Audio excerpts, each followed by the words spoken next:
Hi hello नमस्कार. स्वागत आहे तुमचं नाशिककर कोमल या मराठमोळ्या यूट्यूब चॅनलवर. मंडळी, 13 ऑगस्ट 2026 गुरुवारपासून मराठी महिन्यांमधील धार्मिकदृष्ट्या सर्वात पवित्र महिना अर्थात श्रावण महिन्याची सुरुवात होत आहे. तुम्हा सर्वांनाच माहिती आहे, श्रावण महिन्यामध्ये भगवान शिवशंकरांची मोठ्या प्रमाणात सेवा केल्या जातात. श्रावण महिना भगवान शिव, माता पार्वती आणि श्री विष्णू यांच्या भक्तीसाठी खूप पवित्र मानला जातो. श्रावण महिन्यामध्ये उपवास हे श्रद्धा, संयम आणि सात्विकतेने आपण केले पाहिजे. श्रावण महिन्यात खूप सारे व्रतवैकल्य आपल्याला करायचे असतात. बरेच जण श्रावण महिन्यात संपूर्ण महिनाभर उपवास करतात. तर आजच्या व्हिडिओमध्ये मी तुम्हाला श्रावण महिन्यात संपूर्ण महिनाभर उपवास कसा करायचा याबद्दलची सगळी माहिती सांगणार आहे. त्याचबरोबर श्रावण महिन्यात कोणते नियम पाळायचे याची देखील माहिती सांगणार आहे. त्यासाठी तुम्ही व्हिडिओ संपूर्ण बघा. व्हिडिओ बघत असताना कमेंटमध्ये ओम नमः शिवाय असं लिहायला विसरू नका. चला तर मग आजच्या व्हिडिओला सुरुवात करते. आता सगळ्यात पहिल्यांदा आपण हे जाणून घेऊया की श्रावण महिन्यामध्ये उपवास कसा करायचा.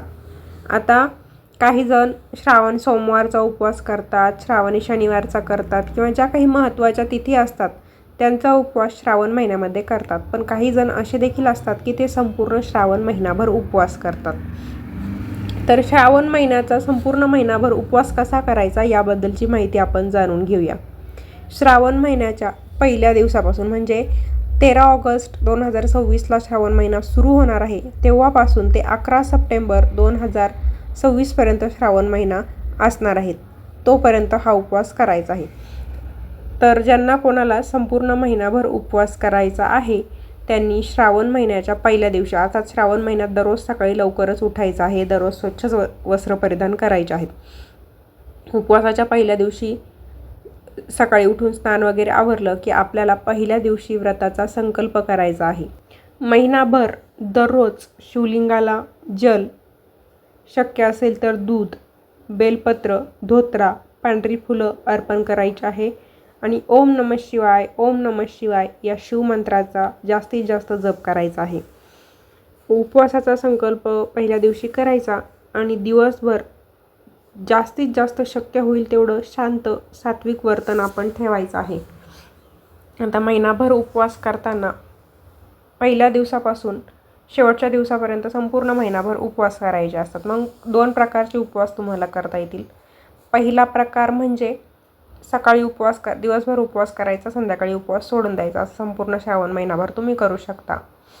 किंवा मग दररोज म्हणजे पहिल्या दिवसापासून उपवास सुरू केला की तो डायरेक्ट शेवटच्या दिवशी सोडायचा. अशा पद्धतीचा देखील तुम्ही उपवास करू शकता. मग या उपवासाला तुम्ही फळं, दूध, ताक, दही, शेंगदाणे, साबुदाणा, राजगिरा, भगर, रताळं हे पदार्थ खाऊ शकतात. भगवान शिवशंकरांना आंबट पदार्थ जास्त प्रिय आहे म्हणून तुम्ही दही, ताक खाऊन देखील हा उपवास करू शकता.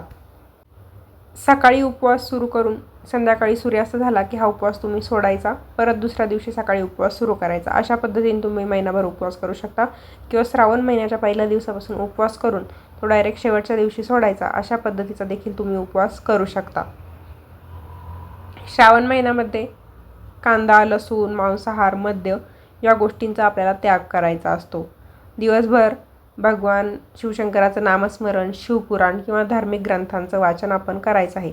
पण समजा तुम्ही जॉब करता आहेत किंवा मग तुम्ही कॉलेजला आहात किंवा मग तुम्ही इतर काही व्यवसाय करता आहात, तर तुम्हाला धार्मिक ग्रंथांचं वाचन वगैरे करणं शक्य नसेल तर तुम्ही संध्याकाळ किंवा सकाळी दररोज ठराविक वेळ द्यायचा आणि तेवढ्या वेळात भगवान शिवशंकराचं नामस्मरण करायचं आहे. तुम्हाला तर माहिती आहे, भगवान शिवशंकरांना भोळा महादेव असं म्हटलं जातं.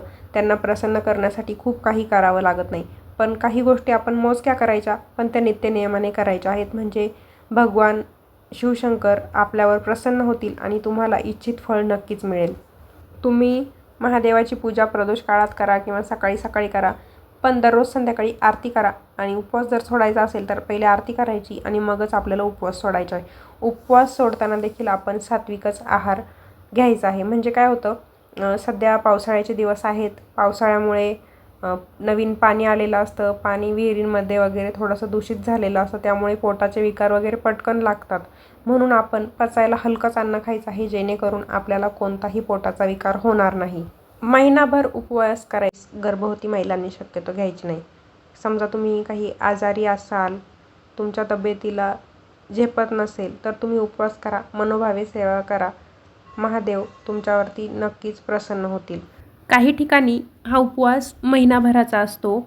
मग त्यामध्ये काही भाज्या देखील खाल्ल्या जातात. उदाहरणार्थ भेंडीची भाजी असेल, डांगराची भाजी असेल.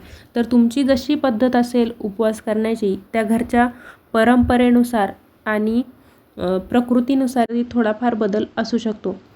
पण उपवास करताना आपल्याला तब्येतीला झेपेल की नाही, त्याचबरोबर ज्यांना शुगर म्हणजे मधुमेह असेल किंवा गर्भवती स्त्रिया असतील किंवा इतर काही आरोग्याच्या समस्या असतील किंवा वयोवृद्ध माणसं असतील, तर अशा लोकांनी डॉक्टरांचा सल्ला घेऊनच हा उपवास करायचा आहे.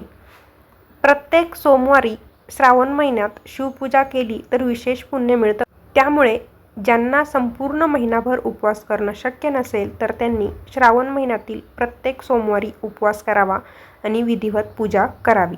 श्रावण महिन्यातल्या उपवासाला एवढं महत्त्व का आहे, तर महादेव हे विरक्त आहेत, म्हणजेच थोडक्यात त्यांना काहीही लागत नाही. देवाप्रमाणेच आपण विरक्त होऊन सेवा करणं, म्हणजे आपण कुठलीही आशा न ठेवता जर व्रत केलं तर देव लवकर प्रसन्न होतो. या भावनेतून उपवास करण्याचं धार्मिक महत्त्व आहे. तर दुसरीकडे काय होतं, उन्हाळा संपून पावसाळा सुरू झालेला असतो, त्यामुळे तेलकटासह इतर पदार्थ पचायला जड होतात. आणि जर आपण व्रत केलं महिन्यात, श्रावण महिन्यात, तर आपल्या शरीरातील जी काही वेस्टेज असतं ते बाहेर पडून शुद्धी होते. हेच उपवास करण्याचं एक शास्त्रीय कारण आहे. देवशयनी आषाढी एकादशीपासून ते देव उठणी कार्तिकी एकादशीपर्यंतचा काळ हा चातुर्मासाचा काळ असतो. थोडक्यात 4 महिने भगवान विष्णू क्षीरसागरात निद्रावस्थेत असतात आणि या 4 महिन्याच्या काळात सृष्टीचा जो कारभार आहे तो शिवपरिवाराकडे असतो. म्हणजे श्रावण महिन्यात भगवान महादेव, त्यानंतर गणपती बाप्पा, अशा या श्रावण महिन्यापासून ते 4 महिन्याच्या कालावधीत पृथ्वीचा कारभार शिवपरिवाराकडे असतो. त्यामुळे आपण या श्रावण महिन्यात जास्तीत जास्त भगवान शिवशंकरांची सेवा करायची आहे, कारण या काळामध्ये शिवतत्व हे जास्त प्रमाणात जागरूक असतं आणि या काळात आपण ज्या काही सेवा करतो त्याचं पुण्य आपल्याला लवकर मिळतं. चातुर्मास सुरू असल्यामुळे चातुर्मासाच्या काळामध्ये कांदा, लसूण, तामसिक अन्न पूर्णपणे वर्ज्य असतं. त्यामुळे शक्यतो श्रावण महिन्यात कांदा, लसूणचं सेवन करणं देखील आपण टाळायचं आहे. तामसिक अन्न घ्यायचं नाही, मांसाहार या महिन्यात करायचा नसतो. तुम्ही उपवास करा, नका करू, पण श्रावण महिन्यासंबंधित हे नियम आपल्याला पाळायचेच असतात. श्रावण महिना हा देवधर्मांचा महिना असतो, त्यामुळे या महिन्यात जास्तीत जास्त पारायणं किंवा धार्मिक ग्रंथांचं वाचन केलं जातं. तर श्रावण महिन्यात तुमच्याकडे देखील काही पारायण करायची पद्धत असेल तर ते तुम्ही करा. उपवास करायचा असेल महिनाभर तर तुम्ही करा. असं काही नाही, हा उपवास कोणीही करू शकतं.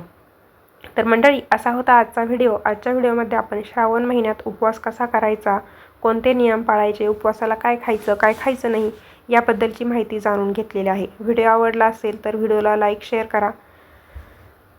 असेच माहितीपूर्ण धार्मिक व्हिडिओ बघण्यासाठी आजच नाशिककर कोमल या मराठमोळे यूट्यूब चॅनलला सबस्क्राईब नक्की करा.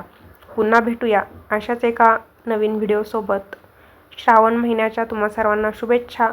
पुन्हा भेटूया अशाच एका नवीन व्हिडिओसोबत. धन्यवाद.